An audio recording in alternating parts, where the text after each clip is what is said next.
ফিলিস্তিনের অবরুদ্ধ গাজা উপত্যকার বিভিন্ন জায়গায় ইসরায়েলি হামলায় একদিনে আরও ৬১ জন ফিলিস্তিনি নিহত হয়েছেন।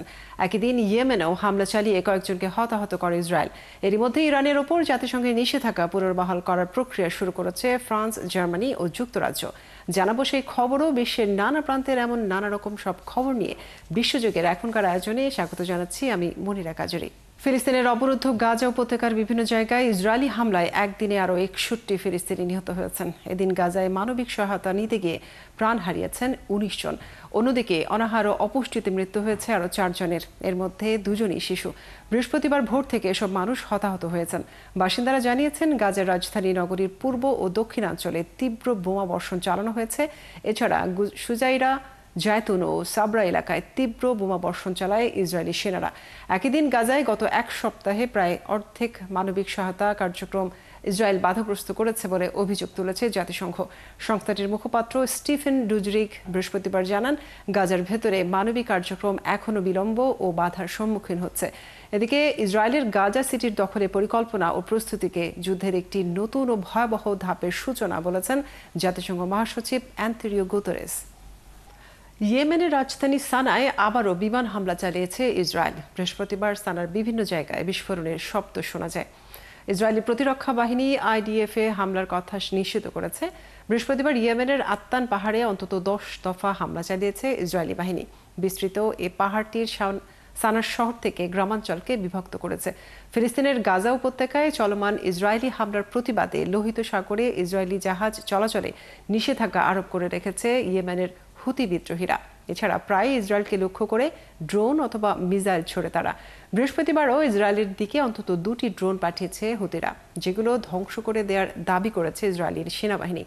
এ ড্রোন হামলার পরই ইয়েমেনে হামলা চালানোর খবর নিশ্চিত করে IDF।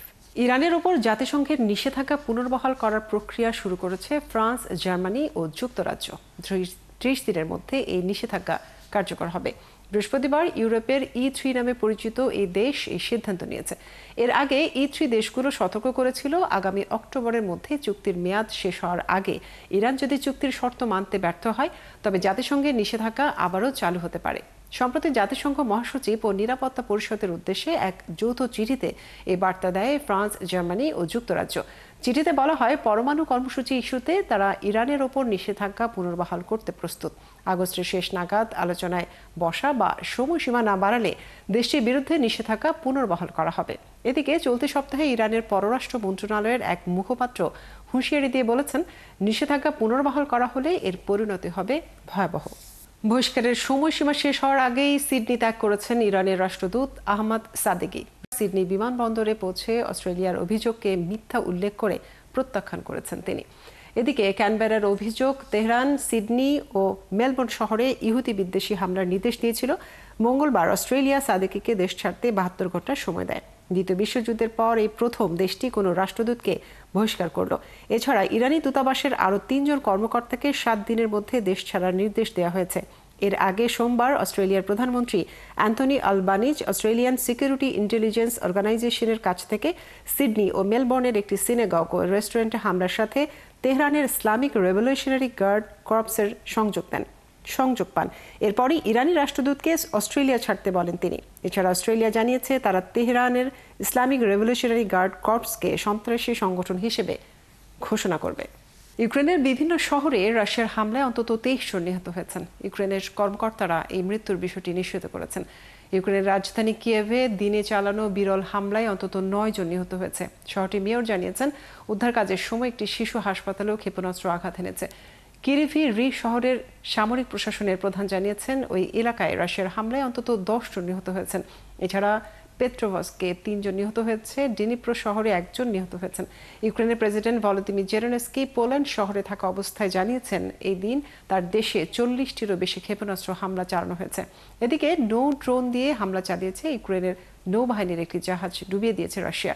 ইউক্রেনের নৌবাহিনীর মুখপাত্র জানিয়েছে, এই হামলায় এক ক্রু মারা গেছেন এবং কয়েকজন আহত হয়েছেন। এছাড়া কয়েকজন ক্রু নিখোঁজ আছেন বলেও তিনি জানিয়েছেন।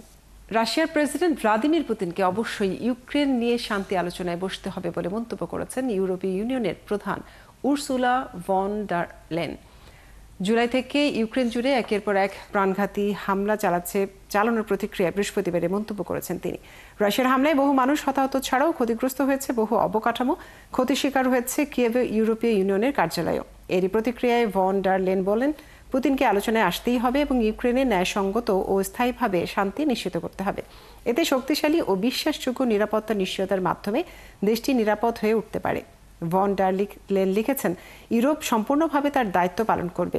এ সময় ইউক্রেনের অস্ত্র তহবিলে সহায়তা করার উদ্দেশ্যে ইউর নতুন বড় একটি কর্মসূচির উপর গুরুত্ব আরোপ করেন তিনি। যুক্তরাজ্যে নিযুক্ত রুশ রাষ্ট্রদূতকে তলব করেছে ব্রিটেন। রুশ বাহিনী রাতভর ইউক্রেনে ক্ষেপণাস্ত্র ও ড্রোন হামলা চালানোর পর এমন পদক্ষেপ নিয়েছে যুক্তরাজ্য। বৃহস্পতিবার ব্রিটিশ পররাষ্ট্রমন্ত্রী ডেভিড ল্যামি জানিয়েছেন, ইউক্রেনে সামরিক আগ্রাসন চালানোর বিষয়ে ব্যাখ্যা চাইতে রাশিয়ার রাষ্ট্রদূত আনাতোলি আন্তনোভকে তলব করা হয়েছে। তিনি নিশ্চিত করেছেন যে কোনো রকম উস্কানি ছাড়া অন্যায়ভাবে ইউক্রেনে আক্রমণ করেছে রাশিয়া। সেজন্যই রুশ রাষ্ট্রদূতকে তলব করা হয়েছে। তিনি আরও লিখেছেন, রুশ রাষ্ট্রদূতকে তলব করা হয়েছে কারণ এই হত্যা ও ধ্বংসযজ্ঞ অবশ্যই বন্ধ করতে হবে। এর আগে ইউক্রেনের প্রেসিডেন্ট ভলোদিমির জেলেনস্কি অভিযোগ করেছেন, মস্কো আলোচনার টেবিলের বদলে ব্যালিস্টিক ক্ষেপণাস্ত্র বেছে নিয়েছে। আর যুক্তরাজ্যের প্রধানমন্ত্রী কিয়ার স্টারমার বলেছেন, রাশিয়ার অর্থহীন আক্রমণ শান্তির আশা নষ্ট করছে। ইউক্রেনের কেউই আর আশা করছেন না যে এই যুদ্ধ দ্রুত শেষ হবে। ভয়াবহ বন্যায় বিপর্যস্ত ভারত ও পাকিস্তান। এর মধ্যে ভারত নিয়ন্ত্রিত কাশ্মীরে বন্যায় 34 জনের মৃত্যু হয়েছে।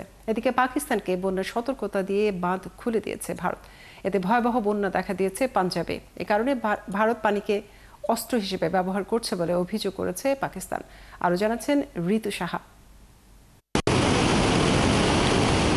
মৌসুমি ভারী বৃষ্টিপাত ও বন্যায় দিশেহারা ভারত ও পাকিস্তান। বৃহস্পতিবারও ভারত শাসিত কাশ্মীরের বিভিন্ন শহরে আকস্মিক বন্যা দেখা গেছে। ভয়াবহ এই বন্যার কারণে ধ্বংস হয়ে গেছে অসংখ্য বাড়িঘর এবং বাস্তুচ্যুত হয়েছেন বহু মানুষ। আমরা জানি না এখন কোথায় থাকব। আমাদের থাকার জন্য একটা ঘর দরকার। আমাদের কোনো তাঁবুও নেই। বন্যা থেকে বাঁচতে আমরা এখন অন্য মানুষের বাড়িতে আশ্রয় নিয়েছি। বন্যার কারণে ভারতের তাউই, চেনাব, জিলাম ও বসন্ত নদীর পানি উপচে পড়েছে। ফলে বেশ কিছু নিম্নাঞ্চলে আকস্মিক বন্যা দেখা দিয়েছে। এছাড়া ভারত শাসিত কাশ্মীরের জম্মু শহরে তাউই নদীর পানি বাঁধ ভেঙে ঢুকে পড়েছে। এতে ভেসে গেছে এলাকাটির বহু দোকানপাট ও যানবাহন। বন্যার কারণে ব্রিজের কাছে প্রায় 35টি ঘর ভেসে গেছে। ভেসে গেছে দোকানপাটও। চোখের সামনে 6টি দোকান ভেসে গেছে। এছাড়া সেতুর কাছে থাকা অনেক গাড়ি ভেসে গেছে। হঠাৎ করেই বন্যার পানি শহরে। পাকিস্তানের পাঞ্জাব প্রদেশে ভয়াবহ বন্যা দেখা দিয়েছে। প্লাবিত এলাকা থেকে মানুষ ও পশু উদ্ধারে কাজ করে যাচ্ছে পাকিস্তানের সেনাবাহিনী। কর্তৃপক্ষ জানিয়েছে, বন্যার কারণে পাকিস্তানের বাস্তুচ্যুত মানুষের সংখ্যা এখন 1,67,000 ছাড়িয়ে গেছে। শতদ্রু নদীতে তীব্র বন্যা দেখা দিয়েছে। আমরা এর কাছাকাছি জায়গা থেকেই 1200 মানুষকে সরিয়ে নিয়েছি। সকাল থেকে এখন পর্যন্ত 300 প্রাণী উদ্ধার করেছি। এদিকে ভারত পানিকে অস্ত্র হিসেবে ব্যবহার করছে বলে অভিযোগ করে এর তীব্র সমালোচনা করেছে পাকিস্তান। দেশটির পরিকল্পনা ও উন্নয়ন মন্ত্রী আহসান ইকবালের অভিযোগ, নয়াদিল্লি হঠাৎ করে ইচ্ছাকৃতভাবে বাঁধ থেকে পানি ছেড়ে দিয়েছে। ঋতু সাহা, 71। ভারতের মহারাষ্ট্রের পালঘর বিভাগে একটি 4তলা ভবনের কিছু অংশ ধসে পড়ে অন্তত 17 জনের মৃত্যু হয়েছে। ধসে পড়া ভবনটিতে এখনও উদ্ধার অভিযান চালানো হচ্ছে। ভয়াবহ এই দুর্ঘটনার সময় সেখানে 1 বছর বয়সী এক শিশুর জন্মদিনের উৎসব চলছিল।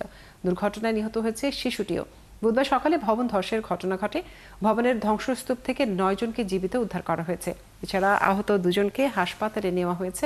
গত 34 ঘন্টা ধরে সেখানে উদ্ধার অভিযান চালানো হচ্ছে। উদ্ধার অভিযান সন্ধ্যার মধ্যে শেষ হতে পারে বলে জানিয়েছে সংশ্লিষ্ট কর্তৃপক্ষ। জানা যায়, অনুমোদনহীন ভবনটির 12টি ফ্ল্যাট ভেঙে পড়েছে। ভবনটিতে প্রায় 50টির মতো ফ্ল্যাট ছিল। বেঁচে যাওয়া এক ব্যক্তি জানিয়েছেন, জন্মদিনের অনুষ্ঠানে মানুষ নাচছিল। এ সময় একদম তাসের ঘরের মতোই ধসে পড়ে ঘরটি। এই ঘটনায় নীলে সানি নামে 50 বছর বয়সী এক ভবন নির্মাতাকে গ্রেপ্তার করেছে পুলিশ। তিনি ধসে পড়া ভবনটি তৈরি করেছিলেন। রাশিয়ার কাছ থেকে অপরিশোধিত তেল কেনা বন্ধ করতে না পারলে ভারতের ওপর আরোপিত মার্কিন শুল্ক কমাবেন না প্রেসিডেন্ট ডোনাল্ড ট্রাম্প। মার্কিন প্রেসিডেন্ট ডোনাল্ড ট্রাম্পের শীর্ষ অর্থনৈতিক উপদেষ্টা কেভিন হাসেট এ হুঁশিয়ারি দিয়েছেন। তিনি বলেছেন, মার্কিন পণ্যের জন্য বাজার খুলতে অনীহা প্রকাশ করছে ভারত। এক্ষেত্রে ভারত যদি না নড়ে, প্রেসিডেন্ট ট্রাম্পও নড়বেন না। কেভিন হাসেট ভারতের সঙ্গে যুক্তরাষ্ট্রের বাণিজ্য আলোচনাকে জটিল বলেছেন। তিনি বলেন, যুক্তরাষ্ট্রের ওপর চাপ সৃষ্টি ও শান্তি চুক্তি নিশ্চিত করে কোটি কোটি মানুষের জীবন রক্ষার জন্য চেষ্টা করছে। হাসেট বলেন, আলোচনার জন্য দীর্ঘমেয়াদী দৃষ্টিভঙ্গি প্রয়োজন এবং চূড়ান্ত অবস্থানে পৌঁছানোর আগে উত্থান পতন উভয় পক্ষকেই মেনে নিতে হবে।